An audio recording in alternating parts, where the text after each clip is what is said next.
Kinokondem mo. Ikaw naman, Jella, anong tingin mo sa ganito na ikaw ba mahinang pasensya mo sa mga joke lalo na pagdating sa personal or something? Or depende sa delivery? Okay.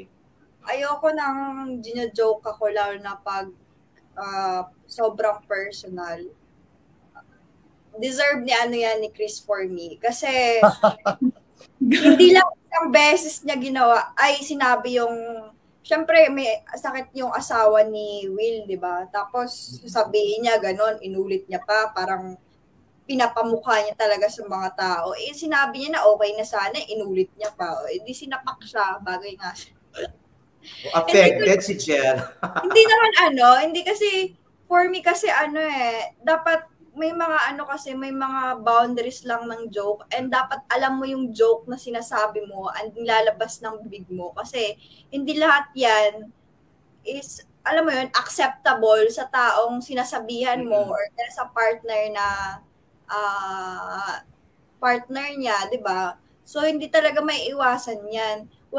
Alam ko, para sa akin, wala sigurong totoong lalaki na lalait-laitin lang yung asawa niya sa pagsabihan ng ganon, diba, nakakasira ng pagkalalaki yun na kung totoong love mo talaga yung isang tao, syempre hindi mo hahayaan na ganun-ganunin na lang ng basta-basta yung asawa mo, diba?